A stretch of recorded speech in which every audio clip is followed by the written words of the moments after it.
Nós ficamos sabendo que a aceleração vetorial de uma partícula pode ser decomposta em duas componentes: aceleração tangencial e aceleração centrípeta. E para que você possa diferenciar facilmente uma da outra, anote aí. A aceleração tangencial se manifesta quando varia o módulo da velocidade, enquanto a centrípeta aparece quando varia a direção da velocidade. E os movimentos curvilíneos, o que será que varia? Isso mesmo, necessariamente a direção da velocidade. Aí se manifesta a aceleração centrípeta. É o caso, por exemplo, de uma moto em uma curva. Oi pessoal, nosso assunto de hoje é um assunto bem conceitual. É o estudo da força resultante. Eu costumo dizer o seguinte, é nesse ponto, nesse capítulo, que o aluno aprende dinâmica, né, nos seus conceitos, na parte mais importante, e a partir daí ele passa a resolver questões bem conceituais. Então, esse é o tema da aula de hoje, o estudo da força resultante. Vamos considerar uma partícula percorrendo uma trajetória curva, correto? E num determinado instante, seja F a força resultante sobre ela, como aparece aqui no nosso primeiro visual. Tá, partícula percorrendo uma curva e a força resultante sobre ela, nesse ponto indicado, eu chamei de F. Muito bem, é praxe, é costume nós pegarmos a força F e decompormos em duas direções. Na direção tangencial à curva, então normal à curva, como está representado aqui no nosso cartaz.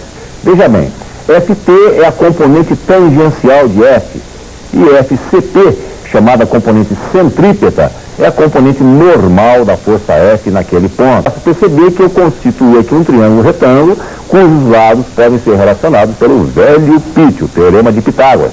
Hipotenusa ao quadrado é a soma dos quadrados dos catetos. Então o que foi feito? Eu peguei F e decompus, desmanchei. Agora eu vou fazer um estudo individual, particular, de cada uma dessas componentes da força resultante. Lá está. Componente tangencial, o que eu devo saber a respeito dela? Primeiro, como calcular o valor, a intensidade. Ft é m vezes at, pela lei de Newton. At significa atração tangencial. Entretanto, a atração tangencial, pessoal, é a nossa velha conhecida gama. Lembra? Atração escalar. Então, Ft, em última análise, é m gama, massa vezes atração escalar. Correto? Veja que se o movimento for acelerado, Ft tem o mesmo sentido que a velocidade. Se o movimento for retardado, uma brecada, Ft, sentido oposto ao da velocidade. Correto? Então vamos passar para você aqui um resuminho sobre aspectos importantes da força tangencial. Lá está. A componente tangencial é quem varia a velocidade e intensidade. Então se o móvel acelera ou freia, né? Se o móvel acelera ou breca, quem é que faz esse milagre? É o Divino Espírito Santo? Não, é a força tangencial, é a componente tangencial da força resultante. Veja que se os movimentos forem uniformes, Ft é zero. Né? Movimento uniforme não tem Ft. Agora, se o movimento for variado, isto é, acelerado ou retardado, então Ft é diferente de zero, tem que ter a força tangencial. A segunda componente da força resultante é aquela de nome esquisito, mas que você não pode esquecer, componente centrípeta. O que eu devo saber a respeito da componente centrípeta? Lá está no vídeo para você. A componente centrípeta é calculada em módulo assim, massa vezes aceleração centrípeta. Agora, pessoal, olha para mim aqui um instantinho. Vestibulando que for para o exame de física sem saber a fórmula da aceleração centrípeta, ou melhor, da força centrípeta, me desculpa, não está com nada. Tem que saber essa fórmula de cor e salteado. Endereço dela, cantinho do coração. Lá está, força centrípeta, mv quadrado sobre r. M é a massa, v é a velocidade e r é o raio de curvatura da trajetória. Então, mv quadrado sobre r. Isso não pode esquecer. Certamente você vai precisar dessa fórmula em uma das questões da prova de física. E lembrar que a força centrípeta em cada ponto é perpendicular à velocidade vetorial. Esses dois vetores têm direções perpendiculares. Um é tangente à trajetória, o outro é normal, portanto, direções perpendiculares entre si. E no vídeo, aquele resuminho de aspectos importantes. Veja lá, Componente centrípeta varia a velocidade em direção. Então veja, se o móvel está fazendo curva, você há de convir que a direção da velocidade muda de ponto para ponto da curva. Quem é que faz esse milagre? É a componente centrípeta, é a força centrípeta. Se não tiver força centrípeta, sumariamente o móvel escapa pela tangente. Sem força centrípeta, o móvel passa reto, não faz curva de jeito nenhum. Correto? E veja lá mais alguns aspectos. Movimentos retilíneos, trajetórias retas, não tem força centrípeta. Centrípeta vale zero. E movimentos curvilíneos, a centrípeta é diferente de zero. Então só aparece força centrípeta nas curvas, correto? E um exemplinho interessante é o exemplo do traçado de curva numa corrida, como uma corrida de Fórmula 1.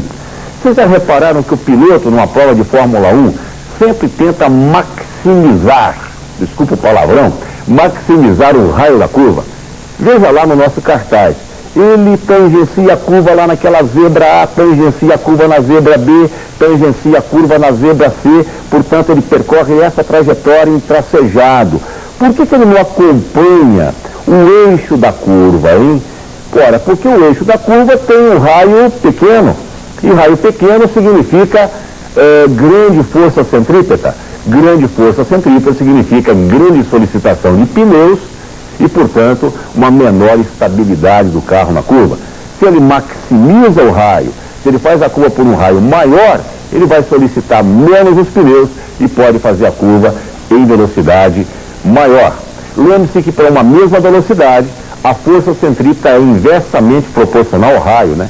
Lembra a fórmula mv2 sobre r? Então, se o m e o v são constantes, a força fica inversamente proporcional ao raio.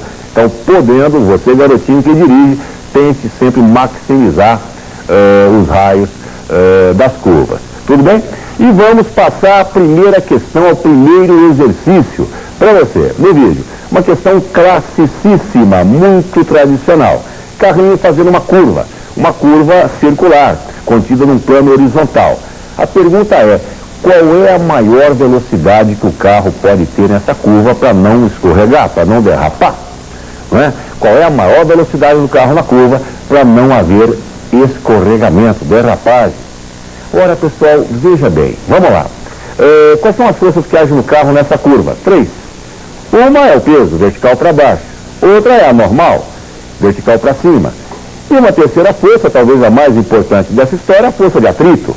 Há uma tendência do carro escapar para fora da curva, o atrito impede. Então ele aparece orientado para o centro de curvatura da curva. Não é?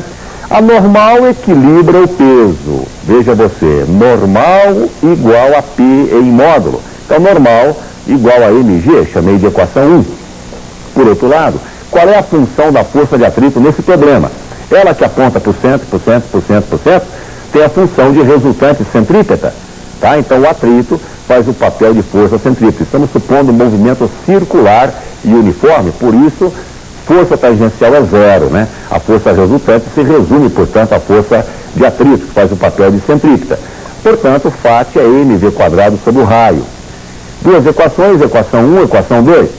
Por outro lado, o atrito é do tipo estático, não pode ter escorregamento, e sendo estático, o atrito nunca excede o atrito de destaque. Atrito estático menor ou igual que μ vezes a normal. Eu vou pegar, então, as equações 1 e 2 e vou substituir na equação 3. Você vê isso no nosso próximo cartaz. Lá está. Veja bem, 1 e 2 em 3. Não é? Como é que fica? mv² sobre r, que é a força centrípeta, menor ou igual que μ vezes o peso. μ vezes a normal, μmg. É um plano de apoio horizontal, normal igual ao peso. Portanto, v menor ou igual que a raiz quadrada de μgr. Se for menor, tudo bem. Igual é o máximo valor. Velocidade máxima, raiz de μgr. Veja você, quanto menor for o coeficiente de atrito, borracha asfalto, menor velocidade o carro pode ter naquela curva. Quanto menor for o raio, quanto mais fechada for a curva, menor velocidade também.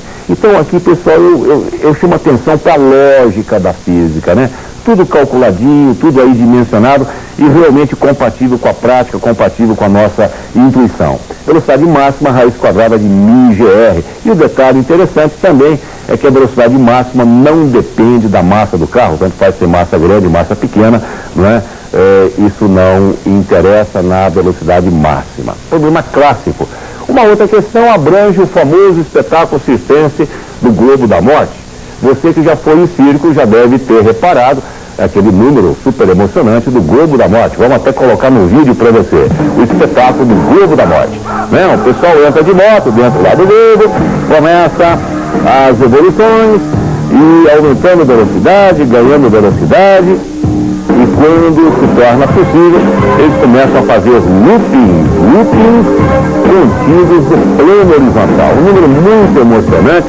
Aliás, agora alguns circos estão tornando mais emocionante ainda, né? O Globo da Morte, separando os dois hemisférios de modo que as motos ficam girando só no hemisfério de cima e eles acoplam novamente. É uma loucura total.